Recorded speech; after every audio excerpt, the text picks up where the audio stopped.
Welcome, kinky friends. I'm Skye. And I'm Sunny, and this is the Aftercare Podcast, where we normalize and explore the conversations around sex, kink, love, and everything in between. And we are at episode 3. Episode 3. It's been a little bit. It's been a couple of months. Thanks for sticking in there with us as life happened to us. What have we been up to? Yeah, we've been super busy. Part of the reason we haven't just had the time is one of the biggest things is we have decided to move. And next month, we are moving our life from Colorado to the Pacific Northwest. Yeah, super exciting. It's something we've talked about pretty much since we've been together. Yeah, something we've wanted to do for a while, and our lease is coming up, and we decided, let's do it. Yeah, let's do it. So we're moving in, it's like 50 days, 40 days, something like that. So we made the snap decision actually after we came back from Lightning in a Bottle. So that was something else we've been up to since our last episode. We went to a music festival in Bakersfield with a bunch of friends and just had an amazing time. Yeah, it was my birthday. We celebrated it. Everybody came to Bakersfield for Lightning in a Bottle. My birthday party. It was great. Yeah. It was just a good time. And it was a new festival for us. We went to Electric Forest last year, Lightning in a Bottle this year, just to try out different festivals. And it was a really good time. We had an amazing spot. We were close to the water. We had a huge group. We tried out a group campsite for the first time, which was an experience, but it was super fun. We had a lot of good people with us. And we spent, 5 days there? 5 days there, two days driving, 3 days driving back. It's an experience. It's a long time. We took Beans, our van. I don't know if we'll do Lightning in a Bottle again. We love California. The layout of it was just not our favorite. I think we do like Forest when it comes down to it. We had a really magical experience at Forest. So Yeah, still amazing experience. The festival community is always wonderful. We met so many wonderful people. Thank you to anybody that saw us and said hi. That's always a super fun thing to see people in real life. But yeah, and then I think it was like a week and a half after that, you went to Costa Rica. I did. I went on a women's retreat in Costa Rica with 100 other women that I'd never met before. I'm sure you guys have seen some recaps of that. I would love to do an episode specifically on that before it gets too far away. It was an experience. You kind of had to be there to experience it. Very transcendental, just I don't know how to explain it, but it was something that was a very, very beautiful gift to be able to go, to be able to do, to have a partner who was open to my experience and open to whatever version of myself I came home to. I did not get to integrate as much as I was hoping to. I had my family in town immediately afterwards, like the next day. I love to do that kind of stuff to myself. So it was really interesting to have this really beautiful out of body, like spiritual experience for a week in this incredible location, and then have my family thrown back into it and just try to balance that. So it was a good practice. Yeah. And it was your first time taking that big of a trip by yourself. I mean, you went internationally. You only traveled internationally like a few times, and you just like jumped in and got on a plane to a different country by yourself. And yeah, I'm really proud of you. And I'm back home. Yeah, I didn't get hurt. No, yeah. Thank you. It was scary, but it was good. Yeah, it was good. So yeah, we'd love to have a whole episode on that and just talk about your experience and try to put it into words if you can. I know some of it can't be really described. Yeah, some of it sounds weird, but it was weird in like a really good way. Like at one point I had like a disco ball hanging from my pussy chanting like with 100 other naked women. Like it's good shit. Yeah. So but terrifying if you don't know what's going on. No, yeah. I got small recaps, and yeah, I definitely feel like I had to be there to try to understand it. But you got back from that, and then a week later, it was my birthday. It was your birthday, and we had friends come to town to surprise Sunny, who was not surprised. Yeah, I'm hard to surprise. I'm the inspector. So everybody knows what that means. You will. But yeah, no, it was really nice. You did set up a surprise, and you did a little like misdirection and diversion, but yeah, it was really nice to see our family, your friends and family. Yeah. Piper and Ben came down, Tabby and No Name came down, and we just spent like 4 days with them. We floated a river here in Colorado, which was really cool. Really proud of Tabby for doing it because it was a little scary at some points. Yeah. And we just spent time with our family. We also had a photo shoot with our family, which was really cute. Yeah. Gracie, who is our branding photographer, came down for an hour, and we just got some really cute like family portrait style photos. So it's really cool to have friends that just want to capture moments and hang out. Yeah. And then we did a cake smash. Yeah, I did a cake smash for my birthday, which was super fun. We learned a lot from it. One, like put something on the ground.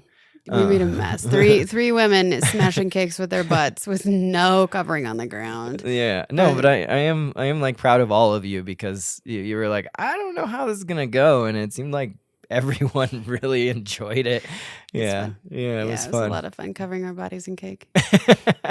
Yeah, so yeah, that's what we've been up to. We've been super busy. We're definitely trying to slow down and just focus on our move. We do have a cruise with your family coming up. We have, next week we've got Piper coming into town. Yep. Yeah, which will be my first experience having like a romantic getaway with another woman. So Yeah. I'm excited for that. Yeah. And then my family's coming into town. We're taking them on a cruise. Yeah. And then we have a wonderful, gorgeous man coming into town to hang out with us, go to a concert, and make some love with us. Yeah. So we're slowing down. Yep. No, then we're moving just those immediately things. after that. But yeah, we're always busy. But today I know we wanted to talk about something that is just like a super common question that we get probably multiple times a week. And it's a big part of our relationship as well, which is group play, opening up our relationship, and just the different ways that you can do this and how we kind of experience this and how we have navigated it with our own relationship. Yeah.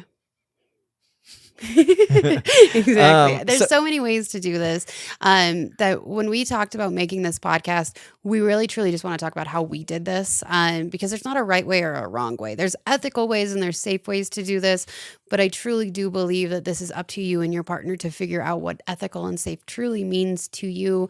There are so many resources out there as well to how to open up your relationship and also how to navigate the different types of open relationships from ethically non-monogamous to monogamish to full-on polyamory. There's everything in between as well. So just because there's a label doesn't mean you have to fit into it. You can create whatever open dynamic that works for you and your partner. But one thing I do truly think that stands true to all open relationships is that you have to be doing this for the right reason. And you need to have really strong and ethical communication behind that. And what I mean by ethical in what we're saying is not deceitful, not hurting, respecting boundaries, respecting everybody's yeses and nos, and never sneaking behind each other's backs. Because that is a fun thing to navigate in an open relationship is what does cheating mean? Yeah, I was just going to say, you said the word deceit, and I think that is one of the biggest ways to distinguish between ethical and not ethical is deceit involved, because once there is deceit, I think that does put you into that cheating category versus, being open and having the communication and being forthcoming with everything that you're doing with people outside of your relationship. So I think that's a really good word to focus in on is there deceit of any kind. Yeah, because a lot of people like cheating is, okay, if you kiss somebody else, if you talk to somebody else, if you're sleeping with somebody else, we do all of those things, but our partners know about it. Like my phone is always open, except for when I was trying to plan your birthday party. And then that's how we knew. Yeah, birthday cheating. But like there's no hiding with it. And that I think is a really exciting and also a hard thing to navigate in open relationships is trying to communicate as much as possible and checking in as much as possible as well. How do you feel about this? Are you excited about this? Like, what are you nervous about? And figuring out what those boundaries look like for you. So we opened up our relationship almost immediately in our relationship. When Sunny and I got together, we were best friends beforehand, and we had really talked about things that we wanted to explore. As you know, like pegging is one of those things, kink is one of those things, but open relationship and group play was something that we were both really curious about.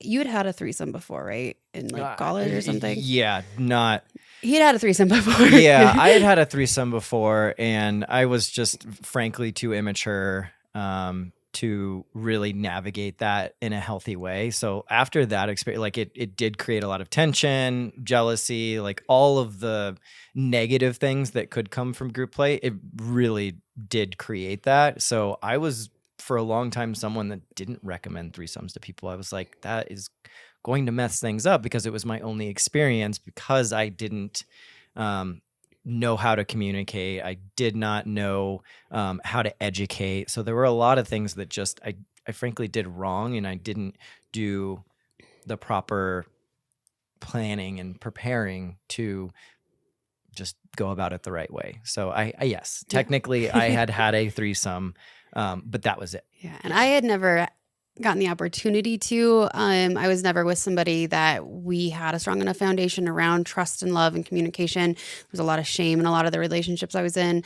Prior to Sunny here, I had actually tried to be in an open relationship. It was my first open relationship, but what this person thought that meant was I'm going to go sleep with somebody else and not tell you, when I literally laid out this like grand plan of how we can do this together. And so deceit is a really big thing. Like you can still cheat on people in an open relationship, and that really set it back for me in the sense of we need to establish what this looks like before opening it up. And then it's a free for all, and now you're too scared to tell me kind of thing.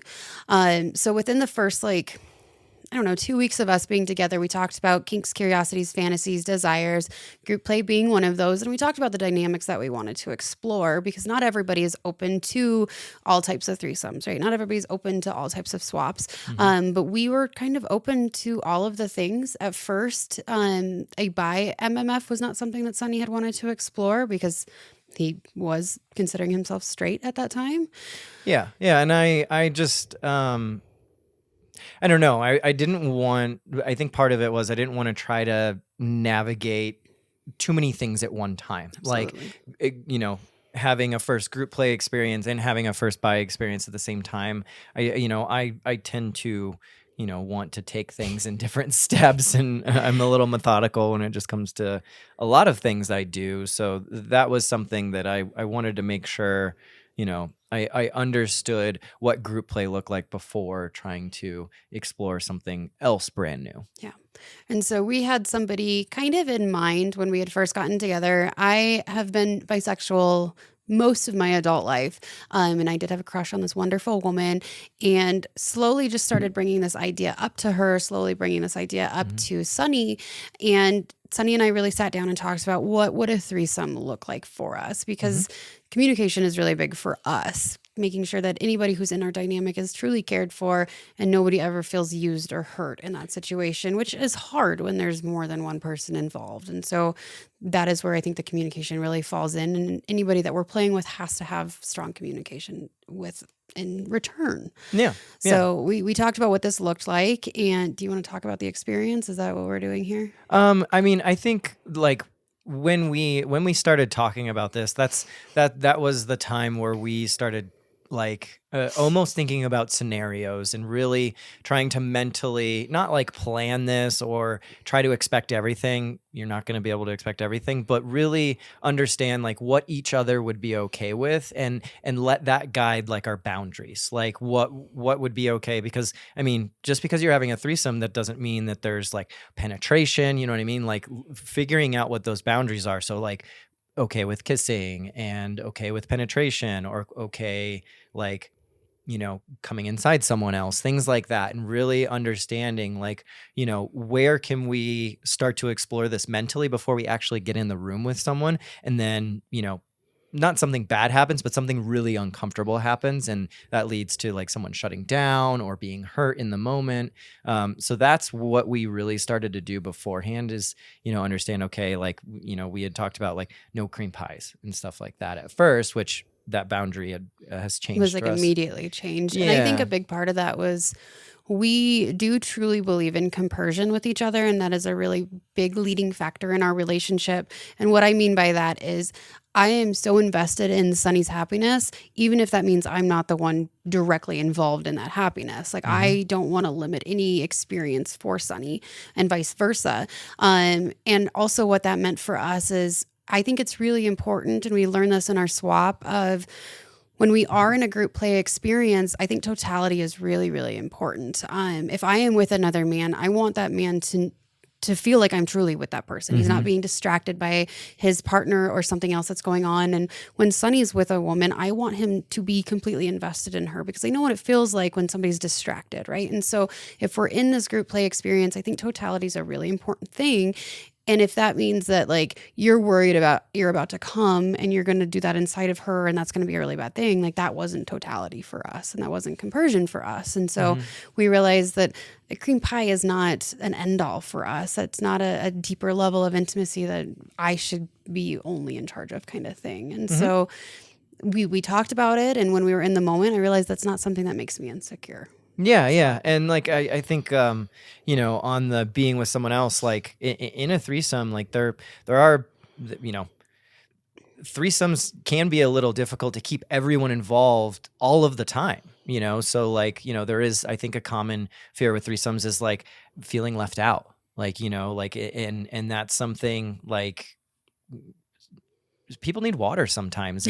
And like, is it okay? Another scenario is like, is it okay? Like, okay, I'm going to go up and get a snack. Like, should we stop and wait for you? Or can we continue to play without you feeling left out, hurt, things like that. So I think those are just some of the scenarios that we, thought about beforehand, also experienced in the moment, Well, a lot of people also don't realize like 3 is an uneven number. There's only so many things, especially with 2 women, unless there's a strap involved. But there is so much pleasure in watching as well, that give yourself permission, give your partner permission to just watch.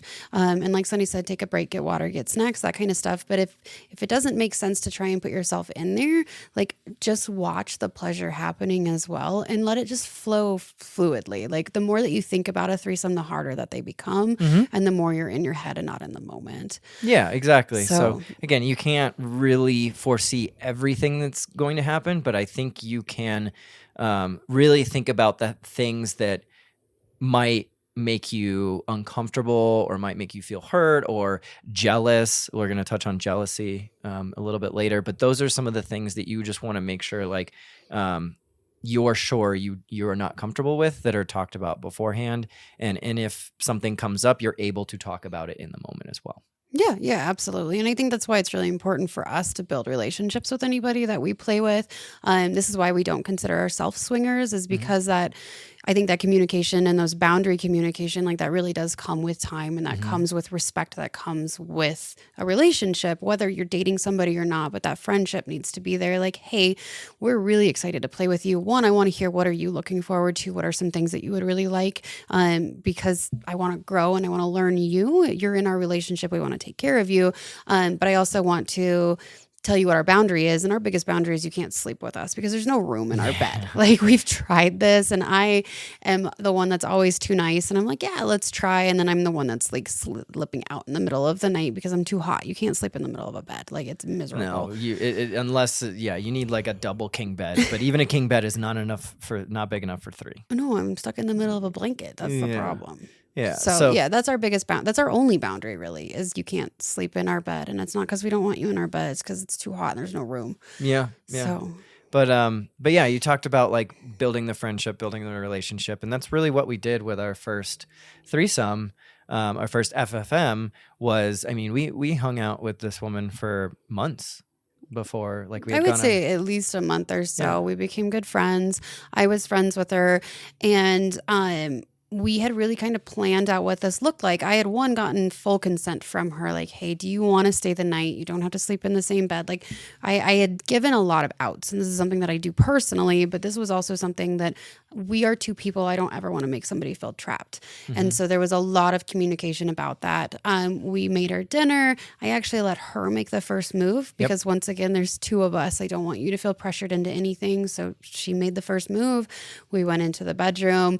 Her and I got naked under the blanket while you were in the bathroom brushing your teeth or something and started to play. And I wanted it to feel really safe and comfortable. And if at any point, this is a big thing for us, no matter what swap, whether that is making content or playing just in our real lives, if it's a no, like it's a no. We can stop at any point. There's no shame, there's no guilt, there's no pressure. And so we made it a very safe experience. And nobody came this first time. Like this was just No. us exploring and having fun and feeling good. But for the first couple of threesomes, like we didn't have an orgasm.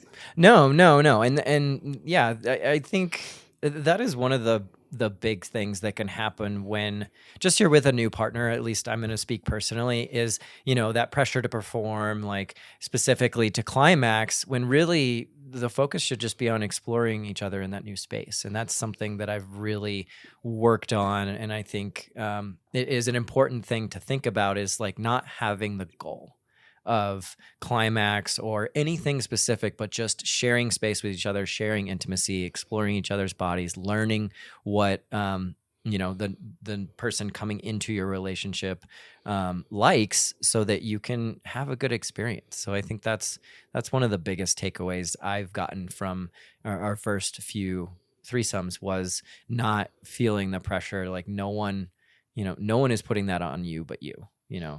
I do think it's funny because everybody came the first FM we had. It was a good one. Yeah. Um, I was going to say, I want to back up a tiny bit, because you talked about initiation. And I think that's one thing that can be really hard, even though you set the stage, like, we're going to make you dinner, you can spend the night, there's no expectation, but like even still being together. And I know we've felt this in other scenarios, is like, okay, how do we start? Like, when do we start? What does that look like? And I think that initiation can just be a really hard thing, unless you just say it. Like, you trying to read body language, trying to read cues, waiting for someone to make the move. I think just, with the communication line that you develop beforehand, you should carry that into the real space, like, hey, let's all go cuddle or something, starting it slow and just being like, all right, let's all go get naked and do it. Like, but I just wanted to talk about that a little bit, because I know we have felt that a few times, and I still think we kind of feel that every time, especially when we're not filming. Like, I think filming does just like, okay,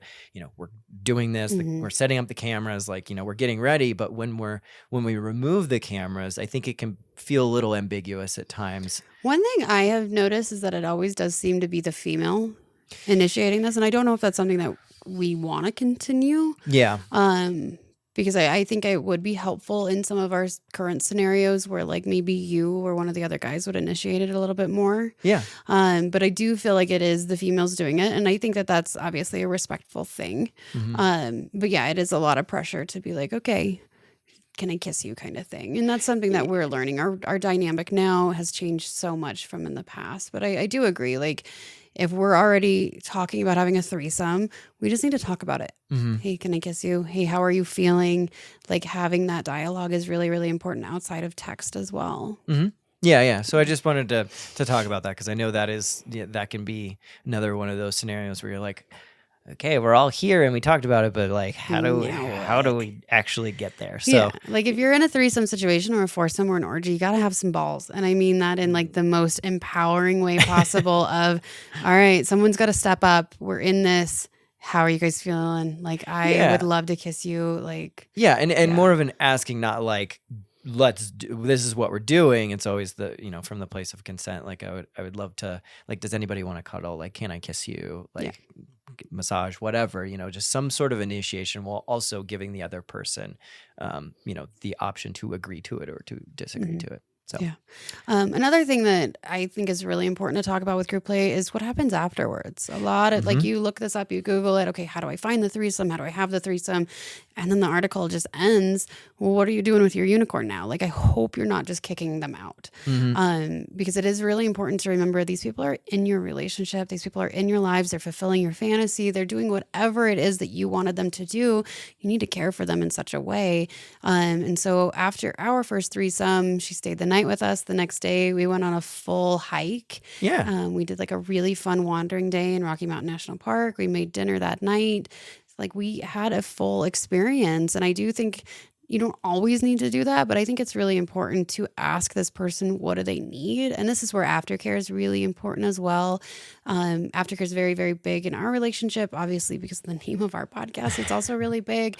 But what do you need? And not assuming that she's the same as me. Like, she might not like cuddling. She might not like discussing or debriefing. She might want to go shower and have some alone time, but really asking, what can I do for you right now? What do you need to feel totally loved? What do you need to fulfill this full cycle of this playtime together? Those things are very important when you're talking about boundaries and turn-ons and turn-offs and aftercare. So Yeah, absolutely. And then when it comes to our first FFM threesome, the very first time we actually had something happen that could have been a really difficult scenario, and I just wanted to share that, if that's okay. that's your story. Yeah, so this also goes into the why we don't sleep in the same bed. Like, this was, we were done playing, and we all decided to go to bed, so we went to bed. Skye got hot. In your queen bed. In my queen bed, yeah. It was yeah, we've learned. Back in the day. But yeah, Skye got hot. She went out to sleep on the couch. She's like, I just, want to be able to go to sleep. I'm going to leave them. And I had actually woke up in the middle of the night and, in my groggy, still horny state, like, thought that I was cuddling with Skye when I was actually cuddling with the other woman, and started to initiate sex and actually started to have a little bit of sex with her before I realized that it wasn't you. And this was something that I immediately stopped. I was like, we hadn't discussed this. Like, you weren't in the room. We were only playing together. Like, so I actually got out. First of all, I said sorry to the woman first. I was like, oh my gosh. There were no signs that she wasn't okay with it, but I still checked in. And then I actually went onto the couch and I woke you up. And this is the big part about communication, no deceit, no hiding anything, is I was like, I need to tell you this right now. Like, I just want to let you know that this happened, and then I'm sorry. I don't want to hurt you, but I want you to know this. And it was actually really good. Yeah. You woke me up. You told me. I didn't really know what was happening. I looked at you. I said, I was sorry that happened to you, and told you to go back to bed. Mm-hmm. Yeah, and everything was fine, when really that could have been something that I just tried to hide, went into damage mode, and it could have, honestly, a past me probably would have tried to do that. Like, it was really nice to feel scared and to immediately address it. And to be validated in that, like, I didn't lose my mind and freak out, and like, you were not in trouble. There was nothing to be in trouble for. I appreciated your honesty. Like, we're in this together. It's going to be whatever it's going to be. We're going to make mistakes, whatever those look like. Yeah. But we can talk about it. And that's not a mistake in my mind. No. So yeah, just a very specific example of something that, like, you can address things in real time, and it's okay. You just need to talk. Yeah. So yeah, but and then I think a big thing for us was, a big fantasy of mine was always an MFM. This took us a while to find. We actually did our first swap before we did an MFM, because it was really hard. If you think about a dynamic, you're trying to find a person that both of you are attracted to in some way, whether you are sexually attracted to a man or not. You still want to be attracted to this person's energy, to this person's aura, to their safety, like whatever that looks like. And it was hard for us to find somebody that we wanted to become friends with, that we felt safe with them in our bedroom, in our lives, in our brand, because they know what we do for our work. And we also, the first person that we had an MFM with, this incredible human of a man, we did not film with this person. This was not even on the table for us. This was clearly just for exploring and connecting. And we really, I don't know, we fell into a different version of a group play where we did try to explore polyamory a little bit. We were not in a place in our lives to explore that at the time. But I'm hoping that we ethically navigated that the best way possible. It is hard when there's 3 people, and I don't ever want to hurt somebody. But that sometimes is what happens when there's uneven numbers involved, and we're just not all there emotionally in the same place. But our first MFM was an incredible experience, one that I felt very, very safe with. My first DP experience was incredible with this human. Yeah, and we met this person on field. This was not somebody that we had known, but it was somebody that we met on field, and then actually ended up going to the same concert to, and he was just going to stop by and say hi, and ended up spending the whole concert with us. And then we connected after that, and we started to have the same dialogue that we had with our first FFM, which was, are you open to sharing intimate space? What does this look like? Talking about boundaries.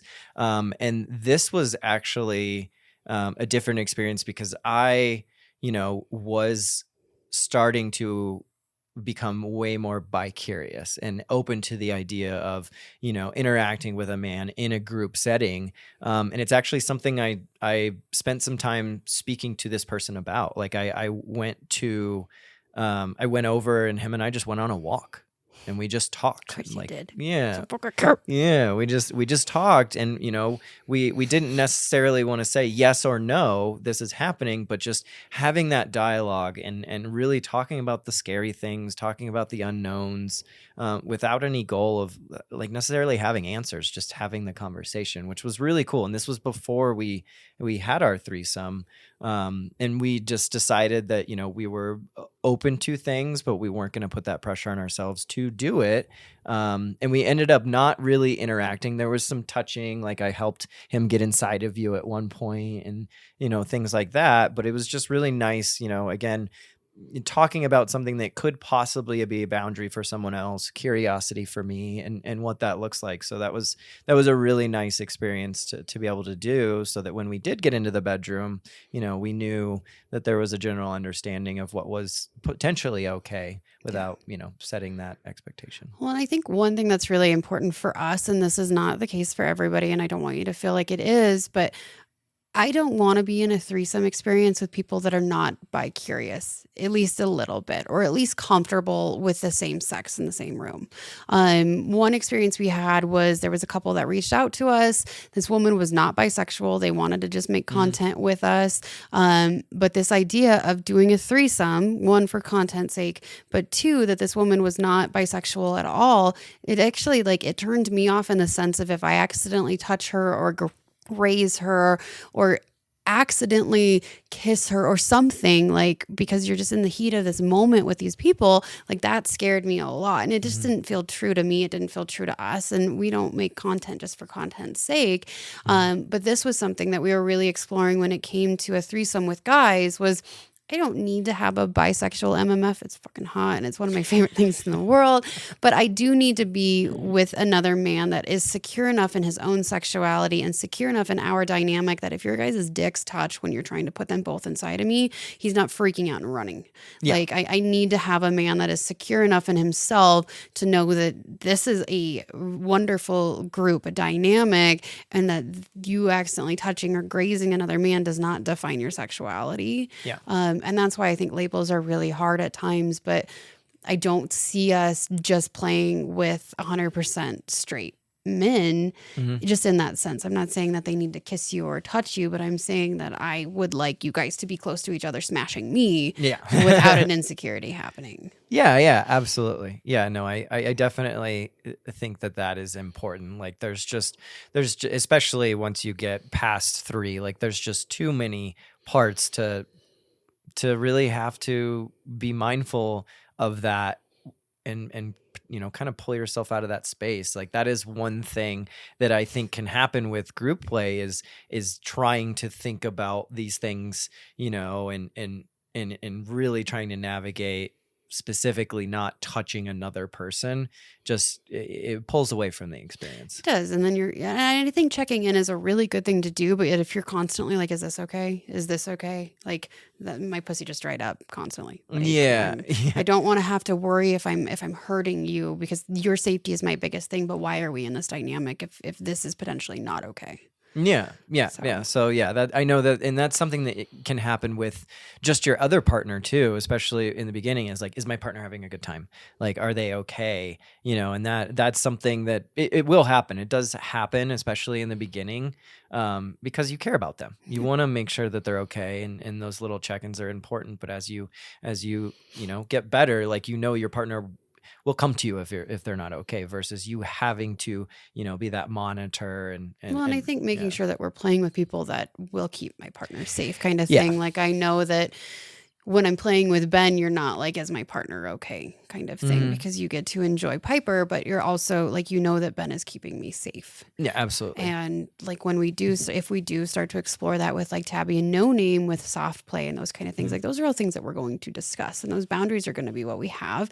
And that's what we're going to be remembering is this is what this boundary is in this play, not necessarily, can I accidentally touch your foot?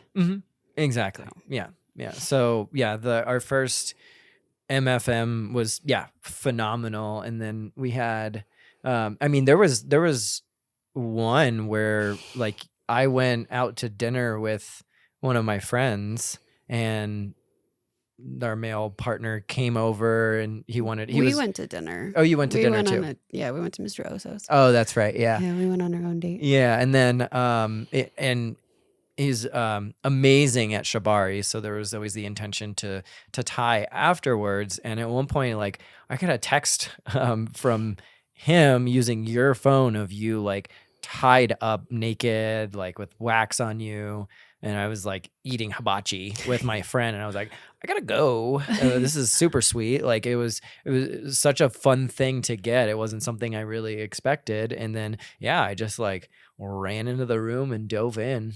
And that was the night that he came in you first, and then I immediately came in you afterwards, which was really cool. That was I think one of our only double cream pies that we've done where at least I went after. I think the first time was a double cream pie as well, but you went first. Yeah. And then he was so sweet, he asked, he's like, where would you like do I get to, or where would you like me to? Yeah, which is amazing. Yeah, I love you. You know who you are. Yeah. But so we had a couple experiences with that person. They were all wonderful. But that was when we were trying to date, and we realized that we just didn't have the capacity, or we just didn't understand enough. We didn't have the capacity. Like I am going to just reiterate, like at the beginning of this relationship, you and I had just gotten married. Yeah. We had just moved in together. Like my roommate had just moved out, and we had just we were working full times, about to quit our full-time corporate jobs and building our OnlyFans. Yeah. Like we didn't even have time for ourselves at this point. Yeah. And that was really hard because this human is such a special human, and having this person in our life was such a beautiful thing. But being faced with this fact of, I don't have time to even take a bath right now, let alone go on another date, was really, really hard. And I think that is a really big thing with polyamory is truly having this as much capacity as you can in your life at this time to be able to love as much as you can and have these different relationships and having these different dynamics of dating or different marriages. Like we know somebody who's got like 4 wives. I have like 2 girlfriends right now. So, so it has been really, really fun. But for the longest time, we were, after that, strictly just ethically non-monogamous. But we always felt that we needed to have emotional connections with people. And I think that was really, really hardened into us after a couple of those swaps that we had that were not very good for us. Yeah. But I think,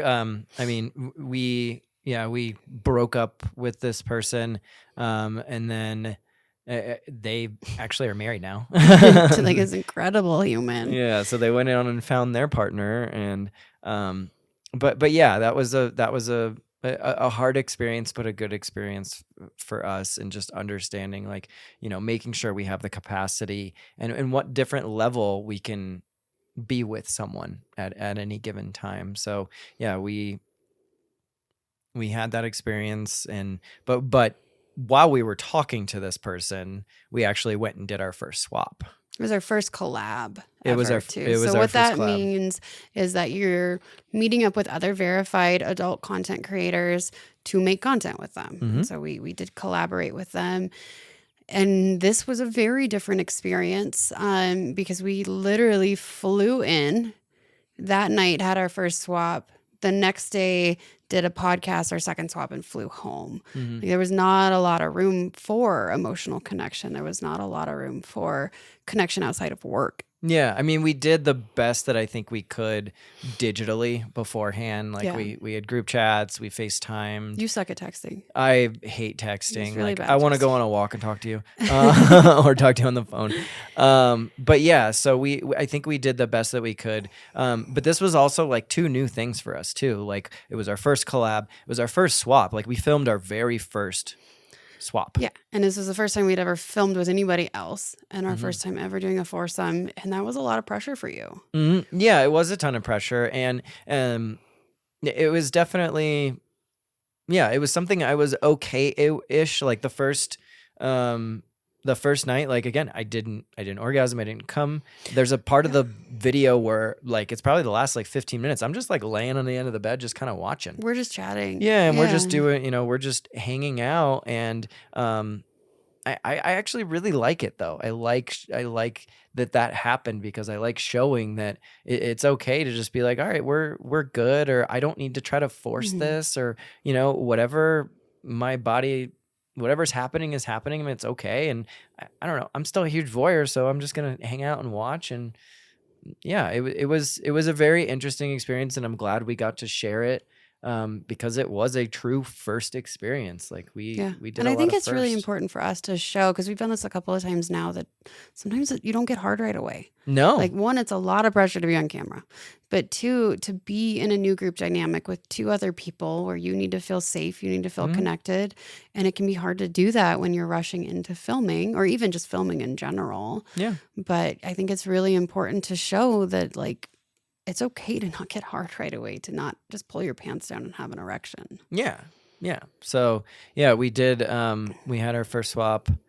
And yeah, that was a really fun experience, because we got to see like both sides. Like we had done an FFM, we had another female in, we had another male in, but combining that all together, we did like different spit roasts, and just kind of let things flow too. That was another thing, is we didn't really like, even though it was like work and being filmed, we weren't like, okay, we have to do this position or that position or anything like. I do feel like there is less pressure with another couple Mm. because there's more people. Like, you don't have to worry about the other person as much because their partner is taking care of them. And Mhm. like, there seems to be almost a standard way to flow with swaps, in a sense where like you start with your partner and then the girls start to kiss and then it kind of just melts over. And obviously there's different variations of that, but that is an easiest way to start, I think, is just start with your partner and move down. And then when you guys are ready. And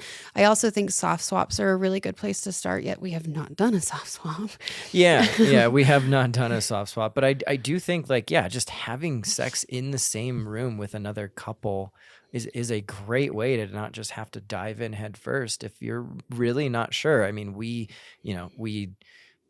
decided to end our lease and move within like 12 hours. We dive in headfirst to everything we do. But yeah, again, this is just our way. Like all of these things we're talking about are our approach, and it can be pretty all or nothing with us. So that's, but that's not to say that like I would love to do a soft swap. Like I'd love to do a soft swap. yeah, soft swaps would be super hot and super fun to just, again, just do that in a little less of a degree, without having to worry about, some of the things that you're unsure of. Cause that's, even though you talk about these scenarios, if you're really not sure, then don't do them, start smaller. Yeah. So yeah, but we did 2 swaps. And yeah, the second night was a lot easier for me because, again, it's just that initial space. It's that, that unknown of a new person. But yeah, they were really, you can watch them. they're still out there. And, yeah, it's, I don't know. It's one of the really unique things that we get about this is like, there are so many firsts that we have on camera. Yeah, which Like, sounds crazy to a lot of people, but like we get to show you and even rewatch how to do this stuff from like the beginning to the end, some of the awkward moments, how to communicate through it. Like, it truly is a very first amateur experience into this stuff. Yeah. So one of the things I wanted to ask you, like with our first FFM, how did you how did you feel when you first started seeing me with someone else? Like, what was that like to see me like kiss someone, be intimate, like do the things to someone else that I do to you, all the way up to actually like penetrating them? Like, what was that experience like for you? I'm trying to remember because I do remember being next to you guys the first threesome that we had and watching her on top of you, and there was this part of me that was like, we could get jealous about this. Like Mm-hmm. there was this like witness in me just watching this little shadow part of me trying to stop this. And then I realized that I was like, I'm in a very safe container. This is something that we're doing together. And then that's when I like joined in to also like make her feel good. Mm-hmm. And so I think there was a part of me that wanted to get jealous because that's what I was trained to do in this world of my partner's with another person and that's my partner, but we are not possessive people. No. And so if anything, like I got excited after the fact. But yeah, there was a little bit of jealousy that came up, of course. Mm-hmm. So, and I think that it's a really easy segue into jealousy because this is a really common question we get is how do you navigate jealousy or how do you not get jealous? And everybody gets jealous. This is Mm-hmm. an emotion that is ingrained in us, but we have been taught one to give this emotion way too much power. Jealousy does not need to have this much power. And two, like if you listen to what jealousy is trying to tell you, it's trying to tell you a part of yourself that you can give a little bit more attention to, an insecurity that you Mm-hmm. have that maybe needs a little bit more focus. And instead of relying on your partner to never make you feel jealous, because that's an outrageous thought, asking yourself, what can you do to feel a little bit more secure in this situation? Because Yeah. we've talked about it, that unless there's a magical dynamic that I haven't thought of, but there's no dynamic or group play that you could do that could make me jealous. Like even if you looked into somebody's eyes while you were having sex with her and you said, I love you, like that would not threaten me in any way because I know how secure we are. And so I think that that's one of the most important things when it comes to group play is the security that you have with your partner and the foundation before you ever bring somebody else into it. Mm-hmm. Yeah, I was just gonna say, like, anytime I have felt any sort of jealousy, I always go back to the security that I have with you. And to date, I have not experienced a level of jealousy that is able to overcome that. Like, I know that no matter what happens, we are together. And any sort of experience that you have, even when someone can make you feel better than I could, we are still that is the core. Well, and I don't know if it's better than I could, but just feels good in the moment Yeah, kind of yeah, thing. yeah. That's fair. Yeah. I had one experience where I was recording you doing a threesome, and Mm-hmm. that was, I would say, the most. I don't even want to call it jealous because I wasn't jealous of the actual act. I got really insecure. Mm-hmm. And so that was something that I had to lean into afterwards was the insecurity of this person's better at this than I am. But after that, like I told you immediately how I was feeling. And that was something I have to work through. Like that's something, of course, you can validate me, but that's not Yeah. what I need in that moment. I just need time to realize that this insecurity is a part of myself, a little shadow part of myself that I need to give some attention to. Mm-hmm. So it Yeah. does happen and it's going to happen. But it's how you handle it. It's how you talk about it. And as the person who is being told, hey, that made me feel really jealous, how you and your ego also handles that as well. And not Yeah. getting defensive towards your partner. Well, you wanted to do this kind of thing, so you shouldn't get jealous. Like, no, listen to your partner and truly listen without interrupting and hold that space. Because sometimes there's not a solution for it. Sometimes it's just, I need to talk about this. And then how do you want to move forward with it kind of thing. Yeah, yeah. And I think there are some things like when it comes to jealousy, there are always times where your partner can, give the validation, the reassurance. But I do think a lot of jealousy is up to you and what you can tell yourself, and how you can, I wouldn't say self-soothe, but talk to yourself about what's happening, and really rely on yourself to explore that jealousy, to overcome it, to find that security with your partner within yourself. Yeah. And there's this idea that like jealousy is exclusive to like group play or open relationships. Like I know so many people in monogamous relationships that still get jealous, Hmm. whether that is of your partner going out with your friend or their friends or spending too much time at work. Like there's so many different things that make us feel jealous that I think it is just listening to what do you need in this situation? Is it you're feeling like you're not getting enough attention? You're feeling like you're not getting enough love, validation? And asking your partner for that or finding that in yourself. Yeah, yeah. And I think, I mean, I know we talked about compersion a little bit, but like that is really what I feel the most whenever we're in group scenarios and someone else is making you feel good is I'm just like, fuck yeah. Like, I love this so much for you. I love that you're making someone feel good. I love that they're making you feel good. That makes me feel good. You know what I mean? Like, I'm so happy and I'm so grateful that I get to, that gets to be shared. I'm not going to say I let you share that or that I get to share that. You're not mine to share, but like that I get to be a part of that, that is like, that's what I have all the time, and like someone else getting that is incredible. And so like the amount of compersion I feel, really like has just absolved almost all jealousy. Like I can't really I can't remember a time that I have been jealous, when it comes to group play or just any other scenario. I think the only times I get jealous is when I'm like feeling like left out of a certain situation, but it doesn't, for me, it's not really sex. So, Okay, so I have a question then. yeah.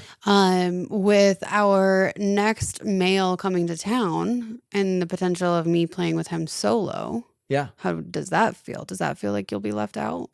I don't think so now. I think if it would have been a year or two ago, like early on in our relationship, I do think I would have I think there would have been some jealousy. Like I do remember when we were trying to figure out messaging and interacting with people that were coming in to OnlyFans or Instagram, just all of the attention that you were starting to get and how much attention you were giving out because you weren't sure what boundaries to set or how to navigate all this. There was some jealousy where I was like, you're talking to other people more than you're talking to me. Like I don't feel like I'm getting I was what running I a need. business, not Yeah. not trying to emotionally connect with people, just trying to figure out how to run this. Yeah, but yeah, I think, part of that being, still us developing that strong foundation. But yeah, with the potential of that, like I'm actually kind of excited for your experience. Like I think it's really cool that you've identified that that's what you really want with new people, is to have that one-on-one time to be able to connect with them. So yeah, I want to say that I'm really excited right now. I don't know what'll come up at the time. But yeah, I think I don't have any I'm not jealous already. That's good. Yeah. Yeah. So no, that's a good question. Yeah. Yeah. And that is something, new that's going to happen. That is going to be a new thing. Yeah. Yeah. What we're talking about Mm-hmm. is I have realized that sometimes with some of our collabs that we do or our male group experiences that I just haven't been able to connect with the males at all. Like if anything outside of our content creation time. And while that's amazing and beautiful, like I haven't been able to get the same experiences that I have been able to with our first MFM, of like talking and not dating in a sense, but like going on a date, getting one-on-one time. Yeah, just getting to know this person a little bit more. Because I think it's really important when you share intimate space. Like I need to know what turns you on, what turns you off, like what touch feels really good to you. And sometimes in the moment is not always the best time to figure that out, but maybe over dinner and drinks and just cuddling on the couch is. Yeah, just having uninterrupted conversations. Like, we're always hanging out in group settings and other partners are there, or like I want to talk to them too, just having that time to just talk to each other exclusively and let the conversation flow. Like it can be sexual or non-sexual, but just understanding how someone thinks more and what they like. I think that's really cool. And that is, that's something new for us. So I think that's kind of the, where are we now section of our, of our conversation, which is we are opening back up into like more polyamorous, deeper connection, dating ish, if you will, still, I think, figuring that out. But yeah, I really Yeah, it's like having 2 other couples. Like we've got a total yeah of like 6 of us in a group right now that we're trying to navigate, which is hard and it feels scary at times. It's also incredibly exciting and it's such a blessing to yeah be able to have so much room for love and exploring with really mature, like emotionally mature people. But it is kind of scary to like put your heart out there with so many different people. yeah. It really is. But it's I don't know. It's really cool. I like the scary things. Like I like the scary things if I have a safe foundation mhm. because I had a very scary life. So there's parts Yeah. of me that just want to run from the scary things because that's easier for me. But if I have you as a foundation, I can do the scarier things. Aw. Oh. Aw. Love you, baby. Yeah, but if I don't have you, I don't necessarily need to just run headfirst into emotional heartache again. Yeah. So yeah, and I'm excited for this. Like I am truly excited to live. Like we're moving to the Pacific Northwest to be closer to like Piper and Ben. We're going to be 15 minutes from them. And that's really exciting from like a best friend sister level to a really deep girlfriend emotional level, like going on dates with her and even going on dates with Ben and you going Mhm. on dates with Piper. Mhm. I think like that's an exciting thing. It's new, it's scary. We'll be an hour and a half away from Tabby No Name and being able to like connect with them because the really amazing thing about them is their relationship is really similar to ours in the sense of the power dynamic that they have Mhm. and the kinks that they like to explore. So it's really cool to have like a mirrored couple in our life. Yeah, it's gonna be really cool. And yeah, there's lots of unknowns. This is new space for us, and yeah, we're gonna figure it out, and we're gonna take all of the experiences that we've had and apply as much of it as we can to what's coming. But there's still a lot of unknowns, and Yeah, we'll figuring them out. we're doing it together, baby. Yeah, we're doing it together. All right, so you want to wrap it up with just some overall advice and for people looking to open up their relationship, potentially explore group play, bring other partners in. Like what are some of the top tips from the last 40 minutes of blah blah Yeah. blah? One thing I do want to recommend is that at sunnyandskye.com, we do have blogs that we have actually written that talk about how to bring up a partner, like how to bring up a threesome with your partner, how to communicate about sex with your partner, Yep. that really break this down because I think the first and the most important thing when it comes to bringing up opening your relationship is where is your current dialogue around sex? Yes. Where is your current dialogue together, period? I have so many people that'll come to me and ask, like, how do I get my partner to have sex with me more?